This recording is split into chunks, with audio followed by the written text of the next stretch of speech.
Assalamualaikum warahmatullahi wabarakatuh.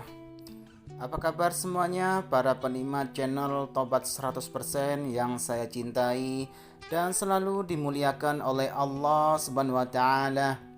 Dan pastinya saya selalu mendoakan kalian semoga panjang umur, sehat sekeluarga, banyak rezeki, dijauhkan dari segala bentuk musibah, serta diberkahi hidupnya oleh Allah Subhanahu wa taala. Amin amin ya rabbal alamin. Pada kesempatan kali ini saya akan menjelaskan mengenai tak disangka membaca surat Al-Ikhlas dalam sholat subuh ternyata tidak dianjurkan. Berikut penjelasannya. Siapa yang menyangka jika membaca surah Al-Ikhlas dalam melaksanakan sholat subuh ternyata tidak dianjurkan? Mungkin Anda tidak menyangka jika membaca surah Al-Ikhlas ternyata tidak dianjurkan atau bahkan baru mengetahuinya. Hal tersebut tentunya ada alasannya. Untuk mengetahui alasan mengapa membaca surah Al-Ikhlas tidak dianjurkan, ada baiknya jika Anda menyimak dan memahami hingga akhir video ini. Seperti diketahui bahwa sholat subuh memiliki nilai ibadah yang tinggi dalam syariat Islam. Bahkan Rasulullah SAW mendoakan langsung umatnya yang menunaikan sholat subuh. Sholat subuh pun disaksikan oleh malaikat. Akan tetapi ada bacaan surat pendek yaitu surat Al-Ikhlas yang tidak dianjurkan untuk dibaca. Lantas, apa alasannya surah Al-Ikhlas tidak dianjurkan dibaca dalam sholat subuh? Simak penjelasannya mengenai alasan surat Al-Ikhlas tidak dianjurkan untuk dibaca dalam sholat subuh berikut ini. Keutamaan menunaikan sholat subuh. Sholat subuh dilaksanakan jelang terbitnya fajar, waktu di mana orang-orang dalam keadaan tertidur lelap. Betapa banyak kaum muslimin yang lalai dalam mengerjakan sholat subuh. Mereka lebih memilih melanjutkan tidurnya daripada bangun untuk melaksanakan sholat. Karena itu Rasulullah SAW mengkhususkan sholat subuh yang mulia dengan keistimewaan tunggal, memiliki sifat-sifat tertentu yang tidak ada pada sholat lainnya. Betapa istimewanya sholat subuh bahkan sampai Rasulullah SAW mendoakannya.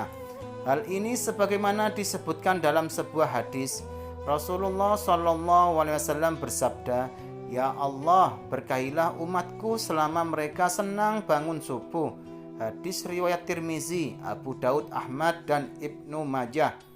Apabila Rasulullah SAW yang berdoa, maka tidak ada perantara secara jasadiah di antara Rasulullah SAW dengan Allah Subhanahu wa taala. Dalam hadis dijelaskan bahwa orang yang melaksanakan sholat subuh berada dalam jaminannya.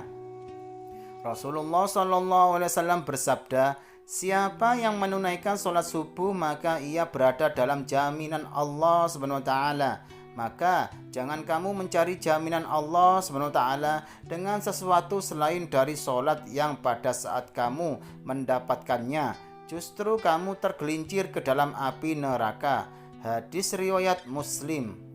Apabila Allah SWT yang memberikan jaminan, mungkin akal manusia sulit untuk menjangkau dan menebak di antara janjinya. Dan bagi hambanya yang taat menunaikan ibadah sholat subuh, maka kelak di surga akan melihat Allah Subhanahu wa taala. Apabila seseorang mengerjakan sholat subuh, niscaya ia akan dapat banyak keutamaan di dalamnya. Salah satunya yang telah disebutkan, ternyata orang yang menunaikan sholat subuh akan disaksikan langsung oleh malaikat. Benarkah malaikat menyaksikan kita ketika sholat subuh? Sholat subuh merupakan satu di antara sholat wajib 5 waktu yang mempunyai keistimewaan khusus di dalamnya. Allah Subhanahu wa taala telah menyiapkan pahala yang luar biasa bagi mereka yang membiasakan sholat subuh tepat pada waktunya. Pahalanya bahkan sebanding dengan sholat semalam suntuk. Janji pahala ini sebagaimana Rasulullah SAW bersabda, "Barang siapa yang sholat subuh berjamaah, maka seakan-akan dia telah melaksanakan sholat semalam suntuk." Hadis riwayat Bukhari. Rasulullah SAW bersabda, Berilah kabar gembira bagi orang-orang yang berjalan di kegelapan menuju masjid untuk mengerjakan sholat subuh dengan cahaya yang terang benderang, pertolongan pada hari kiamat. Hadis riwayat Abu Daud, Tirmizi, dan Ibnu Majah. Lantas, apa alasannya surat pendek termasuk surat Al-Ikhlas tidak dianjurkan dibaca ketika sholat subuh? Begitu utama dan keistimewaannya sholat subuh sehingga ada bacaan surat tertentu yang tidak dianjurkan dibaca. Dalam Al-Quran surat Al-Isra ayat 78 menjelaskan bahwa malaikat menyaksikan langsung orang yang menunaikan ibadah sholat subuh. Dari tafsir ayat tersebut, para ulama menyimpulkan bahwa pada sholat subuh setelah bacaan Al-Fatihah disunahkan membaca Al-Quran panjang, baik surat atau ayat. Itulah yang dimaksud dengan minus sunan al-mursalin tul al-qiraah, di mana tradisi nabi-nabi terdahulu yang kemudian dianjurkan oleh Rasulullah SAW, para sahabat, tabi'in, dan as-salaf as-salih membaca ayat-ayat atau surat panjang ketika menjadi imam sholat subuh. Maka dari itu seorang imam sholat subuh setelah membaca Al-Fatihah janganlah membaca surah pendek, apalagi super pendek seperti Al-Ikhlas, Al-Falaq, An-Nas. Ini bukan masalah sah dan tidak sah, melainkan masalah untung dan rugi. Mereka rasa sudah pasti sah tapi rugi karena disaksikan banyak malaikat. Maka tentu sangat disayangkan sekali jika hanya ayat pendek yang dibaca. Apabila semakin banyak huruf-huruf Al-Quran yang dibaca dalam melaksanakan sholat subuh, maka malaikat akan menambah catatan amal kebaikan kita untuk disampaikan Allah SWT melalui malaikat.